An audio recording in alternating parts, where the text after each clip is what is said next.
दोस्तों, आज हम बात करेंगे एक ऐसी बुक जिसने पब्लिश होते ही पूरी दुनिया में तहलका मचा दिया था।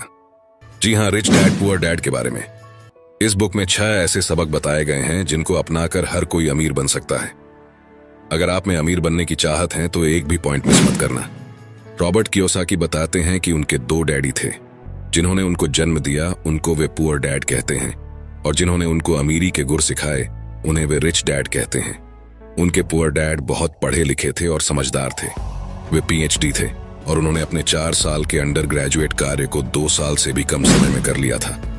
और उनके दूसरे डैडी 8वीं से आगे नहीं पढ़े थे। दोनों ने जिंदगी भर कड़ी मेहनत की थी, परंतु उनमें से एक बहुत पढ़ा लिखा होने के बाद भी पूरी जिंदगी पैसे के लिए परेशान होता रहा। इतना पढ़ा लिखा होने के बावजूद भी वो अपने पीछे कर्ज छोड़कर मरा। जबकि दूसरा सिर्फ 8वीं तक पढ़ने के बावजूद अमेरिका के हवाई राज्य के सबसे अमीर व्यक्तियों में से एक बन गया, और मरने पर उसके परिवार को, चर्च को और जरूरतमंदों को करोड़ों डॉलर की दौलत देकर गया। ऐसा क्यों हुआ होगा? क्योंकि दोनों डैडियों की पैसे के बारे में सोच अलग अलग थी। वो कैसे? चलो देखते हैं। पढ़े लिखे डैडी कहते थे पैसे का मोह ही सभी बुराइयों की जड़ है, जबकि दूसरे डैडी कहा करते थे पैसे की कमी ही सभी बुराइयों की जड़ है। एक डैडी को यह कहने की आदत थी, मैं इसे नहीं खरीद सकता। दूसरे डैडी इन शब्दों के इस्तेमाल से चिढ़ते थे। वे जोर देकर कहा करते थे कि मुझे इसके बजाय यह कहना चाहिए, मैं इसे कैसे खरीद सकता हूं। पहला वाक्य नकारात्मक है और दूसरा प्रश्नवाचक। एक में बात खत्म हो जाती है और दूसरे में आप सोचने के लिए मजबूर हो जाते हैं। जब हम कहते हैं मैं इसे नहीं खरीद सकता, तो हमारा दिमाग काम करना बंद कर देता है। इसके बजाय जब हम ये सवाल पूछते हैं, मैं इसे कैसे खरीद सकता हूं, तो हमारा दिमाग काम करने लगता है। मेरे दोनों डैडियों की विचारधारा में जमीन आसमान का अंतर था। एक डैडी सिखाते थे मेहनत से पढ़ो ताकि तुम्हें किसी अच्छी कंपनी में नौकरी मिल जाए, जबकि दूसरे डैडी की सीख ये थी मेहनत से पढ़ो ताकि तुम्हें किसी अच्छी कंपनी को खरीदने का मौका मिल जाए। एक डैडी कहते थे मैं इसलिए अमीर नहीं हूं क्योंकि मुझे बाल बच्चों को पालना पड़ता है। दूसरे डैडी कहते थे मुझे इसलिए अमीर बनना है क्योंकि मुझे बाल बच्चों को पालना है। एक डैडी डिनर की टेबल पर पैसे और बिजनेस के बारे में बात करने के लिए हमेशा प्रोत्साहित करते थे। दूसरे डैडी भोजन करते समय पैसे की बातें करने के लिए मना करते थे। एक का कहना था जहां पैसे का सवाल हो सुरक्षित कदम उठाओ, खतरा मत उठाओ। दूसरे का कहना था खतरों का सामना करना सीखो। एक का मानना था हमारा घर ही हमारा सबसे बड़ा निवेश और हमारी सबसे बड़ी संपत्ति है। दूसरे का मानना था मेरा घर मेरा दायित्व है, और अगर आपका घर आपकी नजर में आपका सबसे बड़ा निवेश है तो आप गलत हैं। दोनों ही अपने बिल समय पर चुकाते थे, परंतु उनमें से एक सबसे पहले अपने बिल चुकाता था, जबकि दूसरा सबसे आखिर में। एक डैडी ने मुझे बताया कि अच्छी नौकरी तलाशने के लिए अच्छा सा बायोडाटा कैसे लिखा जाए, जबकि दूसरे ने मुझे यह सिखाया कि कैसे मजबूत व्यावसायिक और वित्तीय योजनाएं लिखी जाए जिससे मैं नौकरियां दे सकूं। बचपन में ही मैं ये समझ गया था कि हमें अपने विचारों पर ध्यान देना चाहिए। मैंने देखा कि मेरे गरीब डैडी इसलिए गरीब नहीं थे क्योंकि वे कम कमाते थे, बल्कि इसलिए गरीब थे क्योंकि उनके विचार और काम गरीबों की तरह थे। अमीर डैडी के साथ में जब रॉबर्ट की शिक्षा शुरू हुई तब वे केवल 9 साल के थे। रिच डैड ने उनको 30 सालों तक कुल 6 महत्वपूर्ण सबक सिखाए, और यह पुस्तक उन्हीं 6 महत्वपूर्ण सबकों के बारे में है। और अब मैं आपको वही 6 महत्वपूर्ण सबक बताऊंगा जिनकी बदौलत रॉबर्ट के डैडी अमीर बन गए और रॉबर्ट भी।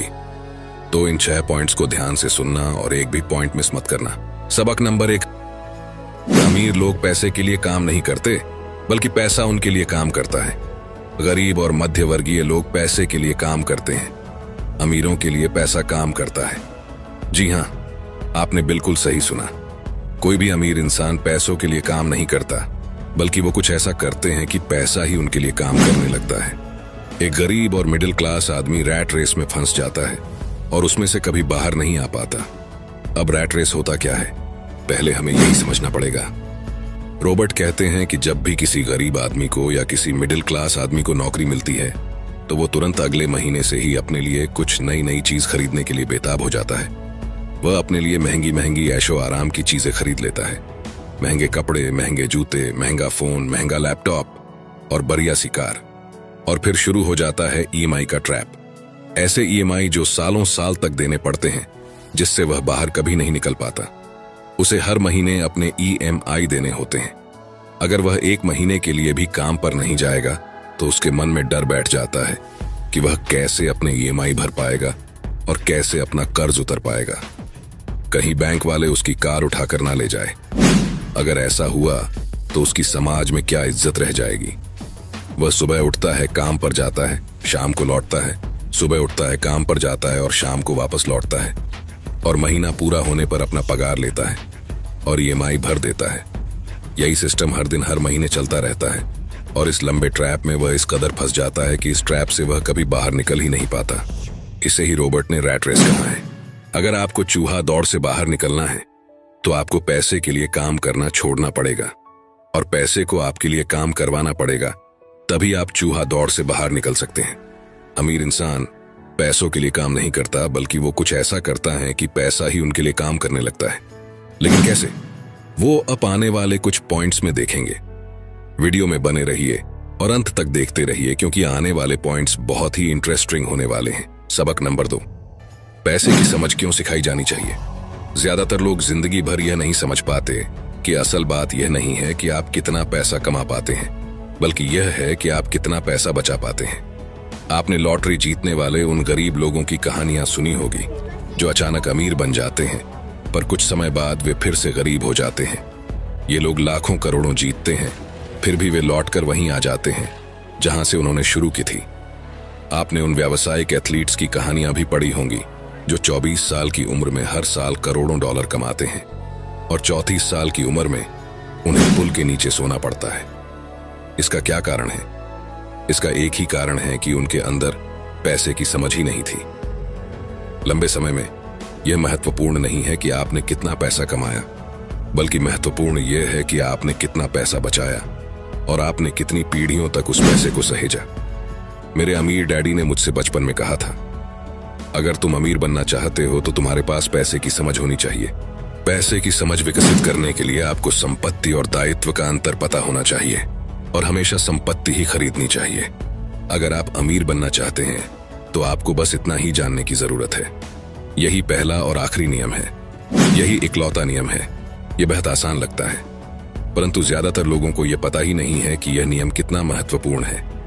ज्यादातर लोग पैसे की समस्याओं में सिर्फ इसलिए उलझे रहते हैं क्योंकि उन्हें यह पता ही नहीं होता कि संपत्ति और दायित्व में क्या फर्क होता है।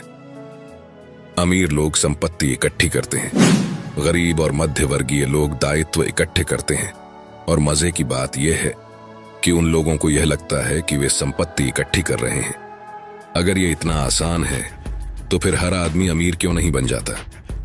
क्योंकि लोग संपत्ति और दायित्व में फर्क नहीं कर पाते। तो संपत्ति और दायित्व में क्या फर्क होता है? संपत्ति वह चीज है जो आपकी जेब में पैसे डालती है, दायित्व वह चीज है जो आपकी जेब से पैसे निकालती है। दोबारा से कान खोलकर फिर से सुन लीजिए, क्योंकि यह लाइन बहुत इंपॉर्टेंट है। संपत्ति वह चीज है जो आपकी जेब में पैसे डालती है, दायित्व वह चीज है जो आपकी जेब से पैसे निकालती है। वास्तव में आपको इतना ही जानने की जरूरत है। अगर आप अमीर बनना चाहते हैं तो आप जिंदगी भर संपत्ति खरीदते रहिए। अगर आप गरीब या मध्य वर्गीय आदमी बनना चाहते हैं तो आप दायित्व खरीदते रहिए। इनके बीच के फर्क को न जानने से ज्यादातर लोग जीवन भर पैसे की तंगी से परेशान रहते हैं। इसे एक एग्जाम्पल से समझते हैं। सुरेश और रमेश दोनों को एक साथ ही नौकरी लग जाती है। कुछ समय बाद दोनों 10-10 लाख रुपयों की इन्वेस्टमेंट करते हैं। सुरेश अपने लिए 10 लाख की कार खरीदता है क्योंकि उसे ऐशे आराम की जिंदगी जीना पसंद है, और रमेश 10 लाख की जमीन खरीदता है। शुरुआत में सुरेश बहुत खुश होता है कि वह कार में घूम रहा है और रमेश आज भी बस में धक्के खा रहा है। लेकिन 5 साल का समय बीतने के बाद रमेश के 10 लाख के प्लॉट की कीमत डबल मतलब 20 लाख हो जाती है और सुरेश के कार की कीमत आधे से भी कम हो जाती है। सुरेश अपने प्लॉट को 20 लाख में बेच देता है और एक ऐसी नई प्रॉपर्टी ढूंढता है जहां मालिक अर्जेंट प्रॉपर्टी बेचना चाहता हो। अर्जेंट बेचने के चक्कर में थोड़ा सस्ते में भी बेचने के लिए तैयार होता है। रमेश को 25 लाख की प्रॉपर्टी 20 लाख में ही मिल जाती है। रमेश वह प्रॉपर्टी खरीद लेता है, फिर से 5 साल तक अपने पास रखता है। 5 सालों के बाद वही प्रॉपर्टी को 50 लाख में बेच देता है। अब वह फिर से ऐसे मालिक की तलाश करता है जो अर्जेंसी में अपनी प्रॉपर्टी बेचना चाहता है। वह फिर से ऐसे मालिक को ढूंढने में कामयाब रहता है। और 60 लाख की प्रॉपर्टी को 50 लाख में ही खरीद लेता है और फिर से 5 साल तक इंतजार करता है। अब पूरे 15 साल बीत चुके हैं। सुरेश अपना 50 लाख का प्लॉट 1 करोड़ में बेच देता है और करोड़पति बन जाता है और उस 1 करोड़ में से कुछ पैसा निकालकर अपने लिए ऐशो आराम की चीजें खरीद लेता है, जैसे कार, एक घर और अच्छे अच्छे कपड़े। और ये सब लेने के बाद जो बाकी 50 लाख बच जाते हैं वो उनसे फिर से प्रॉपर्टी खरीद लेता है और अब उसकी प्रॉपर्टी ही उसके लिए पैसा बनाती रहती है। लेकिन सुरेश ने जो 15 साल पहले कार खरीदी थी, आज उसे कोई कौड़ी के दाम में भी खरीदने के लिए तैयार नहीं है। वह आज भी धक्के खा रहा है। यही फर्क होता है एक अमीर और गरीब के माइंडसेट में। गरीब इंसान सबसे पहले अपने लिए लायबिलिटी खरीदता है जो उसके जेब से पैसे निकालती रहती है, और अमीर माइंडसेट वाले इंसान संपत्ति खरीदते हैं। 80% परिवारों की पैसे की कहानी यह होती है कि वे अमीर बनने के लिए कड़ी मेहनत करते जाते हैं। इसका कारण यह नहीं है कि वे पैसा नहीं कमाते। असली कारण यह है कि वे जिंदगी भर संपत्ति की जगह दायित्व खरीदते रहते हैं। मेरे अमीर डैडी के फाइनेंशियल स्टेटमेंट से यह भी पता चलता है कि अमीर लोग और ज्यादा अमीर क्यों बनते हैं। संपत्ति वाले कॉलम से इतनी ज्यादा आमदनी होती है कि खर्च आराम से चल जाता है और कुछ पैसा बच भी जाता है। इस बचे हुए पैसे को एक बार फिर से संपत्ति वाले कॉलम में दोबारा निवेश कर दिया जाता है। संपत्ति वाला कॉलम बढ़ता रहता है और इससे होने वाली आमदनी भी बढ़ती रहती है। अब समझते हैं कि मिडिल क्लास लोगों को पैसे की तंगी क्यों होती है। जैसा मैंने इस खंड के शुरू में कहा था, सबसे महत्वपूर्ण नियम यह है कि संपत्ति और दायित्व के बीच के अंतर को पहचाना जाए। एक बार आप इनमें फर्क समझ लें, इसके बाद आप आमदनी देने वाली संपत्ति खरीदने की लगातार कोशिश करते रहें। यह अमीर बनने की राह पर चलने का सबसे बढ़िया तरीका है। इसे करते रहें और आपका संपत्ति वाला कॉलम बढ़ता रहेगा। अपने दायित्व और खर्च को कम करने की कोशिश भी करते रहें। इससे पैसा आपके संपत्ति वाले कॉलम में आता रहेगा। जल्द ही आपका संपत्ति वाला कॉलम इतना ज्यादा मजबूत हो जाएगा कि आप और ज्यादा जोखिम वाले निवेश कर सकेंगे। ऐसे निवेश जिनमें 100% से अनंत तक फायदा हो सकता है। ऐसे निवेश जिनमें $5,000 की रकम जल्दी ही $10 लाख या इससे ज्यादा हो जाती है। और ऐसे निवेश को ही मिडिल क्लास लोग बहुत जोखिम भरा मानते हैं और कभी रिस्क लेते ही नहीं। निवेश जोखिम भरा नहीं है, ये उस व्यक्ति की पैसे की नासमझी है, वित्तीय निरक्षरता है जो उसे बहुत जोखिम भरा बना देती है। इस आसान सबक को याद रखें। अमीर संपत्ति खरीदते हैं, गरीब केवल खर्च करते हैं। मध्य वर्ग दायित्व खरीदता है परंतु यह सोचता है कि वह संपत्ति खरीद रहा है। सबक 3, अपने काम से काम रखो। क्या इसका मतलब यह है कि चुपचाप से अपने काम पर जाओ और बिना किसी की तरफ देखे अपना काम करके वापस आ जाओ? नहीं, इसका मतलब यह बिल्कुल भी नहीं है। अपने काम से काम रखो का मतलब है कि आप अपनी नौकरी करते रहिए लेकिन अपने संपत्ति वाले कॉलम को बढ़ाते रहिए और दायित्व के कॉलम को कम करते रहिए। ऐसा करने से आप नौकरी करते हुए भी आप अमीर बन सकते हैं। अपने काम से काम रखना शुरू कर दें। दिन की नौकरी को करते रहें परंतु असली संपत्तियों को खरीदना भी शुरू कर दें। परंतु ऐसे दायित्वों या व्यक्तिगत चीजों से बचें जिनकी कीमत एक बार घर लाने पर कम हो जाए। आप जिस क्षण एक नई कार शोरूम से बाहर ले जाते हैं उसकी कीमत 25% कम हो जाती है। यह सच्ची संपत्ति नहीं है, हालांकि आपके बैंकर भी इसे संपत्ति मानते हैं। तो आखिर सवाल उठता है कि हमें किस तरह की संपत्तियों का संग्रह करना चाहिए। मैं आपको या आपके बच्चों को किस तरह की संपत्तियों के संग्रह की प्रेरणा दे रहा हूं। मेरी दुनिया में असली संपत्तियां कई तरह की होती हैं। नंबर 1, ऐसे बिजनेस जिनमें मेरे होने की जरूरत ना हो। मैं उनका मालिक जरूर हूं परंतु उन्हें दूसरे लोग चलाते हैं। अगर मुझे वहां काम करना पड़े तो यह बिजनेस नहीं होगा, यह मेरी नौकरी होगी। नंबर 2, स्टॉक मार्केट या शेयर मार्केट, जहां आपको पैसा इन्वेस्ट कर देना है और अपना काम करते रहना है। Number 3, government bonds. Number 4, mutual funds. Number 5, आमदनी देने वाला रियल एस्टेट। नंबर 6, ऐसी हर चीज जो कीमती है, जो आमदनी देती है और जिसका मूल्य बढ़ जाता है और जिसका बाजार तैयार है। ये सारी ऐसी संपत्तियां हैं जहां आपको पैसा लगाने के बाद खुद काम नहीं करना पड़ेगा। बस आप पैसा लगा देंगे और आराम से अपना काम करते रहेंगे। आपका संपत्ति वाला कॉलम अपने आप बढ़ता रहेगा। जब मैं कहता हूं कि अपने काम से काम रखें, तो मेरा यह मतलब है कि आप अपनी संपत्ति वाले कॉलम को ज्यादा मजबूत बनाते रहें। एक बार इसमें $1 जाए तो वह बाहर ना निकल पाए। इसे इस तरह सोचें कि जब $1 आपकी संपत्ति वाले कॉलम में जाता है तो वह आपका कर्मचारी बन जाता है, जो आपके लिए काम करता रहेगा। अपनी दिन की नौकरी करते रहे, एक अच्छे मेहनती कर्मचारी की तरह काम करें, परंतु अपने संपत्ति वाले कॉलम को बढ़ाते रहे।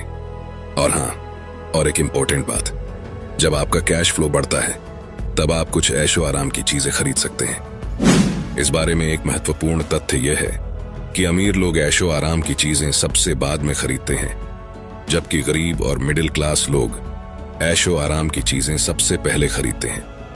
यह सेंटेंस इतना इंपॉर्टेंट है कि अगर आप इसे ध्यान से समझेंगे तो आपको अमीरों के अमीर बनने का राज समझ में आएगा। आप चाहे तो इसे बैक जाकर दोबारा सुन सकते हैं।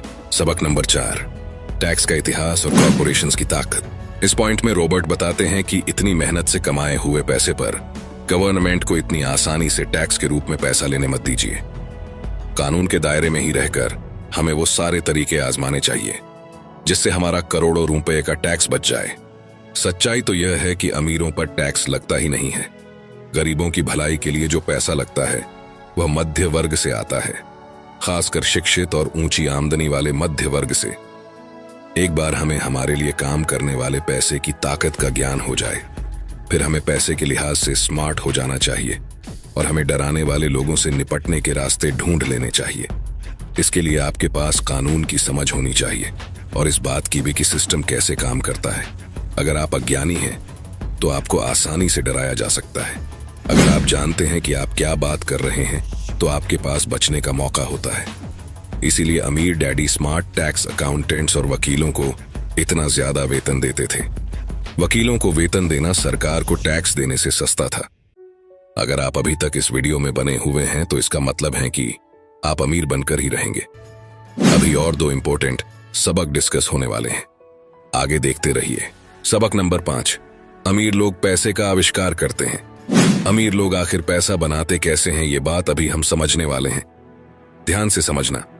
हमारा एक स्टॉक पोर्टफोलियो भी है जिसे मैं और मेरी पत्नी हमारा पर्सनल म्यूचुअल फंड कहते हैं। हम ज्यादा जोखिम वाली प्राइवेट कंपनियों के शेयर खरीदते हैं जो अमेरिका या कनाडा में स्टॉक एक्सचेंज पर सार्वजनिक होने जा रही हैं। कितनी तेजी से धन बढ़ता है इसका उदाहरण इस तरह देखें। हमने कंपनी के सार्वजनिक होने से पहले 25 सेंट प्रति शेयर की दर पर 1 लाख शेयर खरीदे। 6 महीने बाद जब कंपनी शेयर बाजार में दर्ज हो गई तो उसके शेयर का भाव $2 प्रति शेयर हो गया। अगर कंपनी का प्रबंधन अच्छा है तो कीमतें बढ़ती रहेंगी और स्टॉक $20 प्रति शेयर या इससे भी ज्यादा होगा। ऐसे भी कई वर्ष रहे हैं जब हमारे $25,000 1 साल से भी कम समय में $10 लाख बन गए हैं। यह जुआ नहीं है अगर आप जानते हैं कि आप क्या कर रहे हैं। यह जुआ तब होता है अगर आप सौदे में अपना पैसा फेंक रहे हैं और भगवान से सफल होने की दुआ कर रहे हैं। आपको अपने तकनीकी ज्ञान, बुद्धि और खेल के प्रति प्रेम की जरूरत होगी ताकि जोखिम कम से कम रहे। याद रखिए, महान अवसरों को आपकी आंखें नहीं देख सकती, उन्हें आपके दिमाग से देखा जा सकता है। सबक नंबर 6, सीखने के लिए काम करें, पैसे के लिए काम न करें। जब मैं अपनी कक्षा से पूछता हूं आप में से कितने मैकडॉनल्ड से अच्छा हैमबर्गर बना लेते हैं तो लगभग सभी विद्यार्थी अपने हाथ खड़े कर देते हैं। मैं फिर पूछता हूं अगर आप में से ज्यादातर बेहतर हैमबर्गर बना लेते हैं तो ऐसा क्यों होता है कि मैकडॉनल्ड आपसे ज्यादा पैसा बना लेता है? जवाब साफ है, मैकडॉनल्ड बिजनेस सिस्टम में आपसे अच्छा है। ज्यादातर प्रतिभाशाली लोग सिर्फ इसलिए गरीब होते हैं क्योंकि वे अपना सारा ध्यान बेहतर हैमबर्गर बनाने में लगाते हैं और बिजनेस सिस्टम के बारे में कुछ नहीं जानते। दुनिया प्रतिभा संपन्न गरीब लोगों से भरी पड़ी है। अक्सर वे या तो गरीब हैं या फिर पैसे की समस्या से जूझ रहे हैं या अपनी क्षमताओं से कम पैसा कमा रहे हैं और इसका जिम्मेदार उनके ज्ञान का विषय नहीं है बल्कि उनका अज्ञान है। वे एक बेहतर हैमबर्गर बनाने की दक्षता को पैना करने में ही लगे रहते हैं और हैमबर्गर को बेचने और उसे घर तक पहुंचाने की दक्षता पर बिल्कुल भी ध्यान नहीं देते हैं। शायद मैकडॉनल्ड सबसे अच्छे हैमबर्गर नहीं बनाता है, परंतु वे एक मूलभूत रूप से औसत हैमबर्गर को बेचने और उसे घर तक पहुंचाने में सर्वश्रेष्ठ है। इस पॉइंट को अच्छे से समझना जरूरी है। अगर समझ में ना आए तो दोबारा सुन लेना। मैं युवा लोगों को यही सलाह दूंगा कि नौकरी खोजते समय वे इस बात पर कम ध्यान दे कि वे कितना कमा रहे हैं, लेकिन इस बात पर ज्यादा ध्यान दे कि वे कितना सीख रहे हैं। रास्ते पर आगे की तरफ देखकर यह तय करे कि किसी खास प्रोफेशन को चुनने के पहले और चूहा दौड़ में फंसने से पहले वे किन योग्यताओं में पारंगत होना चाहते हैं। जिंदगी बहुत हद तक जिम जाने की ही तरह है। इसमें सबसे दर्द भरा हिस्सा वहां जाने का फैसला लेना है। एक बार आप यह फैसला कर लेते हैं तो बाकी सब आसान हो जाता है। ऐसे कई दिन आए हैं जब मैं जिम जाने के नाम से कांप जाता हूं, परंतु एक बार मैं वहां पहुंच जाता हूं और काम शुरू कर देता हूं तो मुझे इसमें मजा आने लगता है। जब मैं वहां से निकलता हूं तो मुझे हमेशा खुशी होती है कि मैं वहां गया था। तो दोस्तों, ये थे वो 6 सबक जो रिच डैड ने रॉबर्ट कियोसाकी को सिखाए थे और जिनकी बदौलत वे अमेरिका हवाई राज्य के सबसे अमीर आदमी बन गए थे। लेकिन अंत में मैं आपको एक बोनस पॉइंट बताने जा रहा हूं, जिसको समझे बगैर आप इस किताब को और अमीरी के राज को अच्छे से समझ नहीं पाओगे। तो ध्यान से सुनना। 3 तरह के इनकम। अकाउंटिंग की दुनिया में 3 अलग अलग प्रकार के इनकम होते हैं। नंबर 1, अर्जित आय। नंबर 2, निष्क्रिय आय। नंबर 3, पोर्टफोलियो आय। जब मेरे असली डैडी ने मुझसे कहा था स्कूल जाओ, अच्छे नंबर लाओ और एक सुरक्षित नौकरी खोजो, तो वे मुझे यह सुझाव दे रहे थे कि मैं अर्जित आय के लिए काम करूं। जब मेरे अमीर डैडी ने कहा अमीर लोग पैसे के लिए काम नहीं करते, वे पैसे से अपने लिए काम करवाते हैं, तो वे निष्क्रिय आय और पोर्टफोलियो आय के बारे में बात कर रहे थे। ज्यादातर मामलों में निष्क्रिय आय रियल एस्टेट के निवेशों से हासिल होती है। पोर्टफोलियो आय पेपर एसेट्स से प्राप्त होती है। पेपर एसेट्स यानी स्टॉक, बॉन्ड और म्यूचुअल फंड। पोर्टफोलियो आय वह आय है जिससे बिल गेट्स दुनिया के सबसे अमीर आदमी बन गए। वे अर्जित आय के द्वारा अमीर नहीं बने। अमीर डैडी कहा करते थे अमीर बनने की कुंजी है अर्जित आय को निष्क्रिय आय और पोर्टफोलियो आय में जितनी जल्दी संभव हो सके बदलने की योग्यता। इस लाइन को भी दोबारा सुन लेना। वे कहते थे अर्जित आय पर टैक्स सबसे ज्यादा लगता है, सबसे कम टैक्स निष्क्रिय आय पर लगता है। ये एक और कारण है कि आप अपने पैसे से अपने लिए कड़ी मेहनत करवाएं। सरकार उस आय पर ज्यादा टैक्स लगाती है जिसके लिए आप कड़ी मेहनत करते हैं, और उस आय पर कम टैक्स लगाती है जिसके लिए आपका पैसा कड़ी मेहनत करता है। तो दोस्तों, ये थी रिच डैड पुअर डैड की कंप्लीट बुक समरी। लेकिन मैं चाहता हूं कि ये बुक जीवन में एक बार नहीं बल्कि बार बार सभी को पढ़नी चाहिए। अगर आप इस बुक को खरीदना चाहते हैं तो हिंदी और इंग्लिश दोनों बुक की लिंक डिस्क्रिप्शन में मिल जाएगी। ये वीडियो आपको कैसा लगा कमेंट सेक्शन में जरूर बताना, और पसंद आए तो लाइक कर देना। सपने सच होते हैं इस चैनल को सब्सक्राइब जरूर कर लेना, क्योंकि ऐसे ही बुक समरीज हम आपके लिए लाते रहेंगे। सपने सच होते हैं।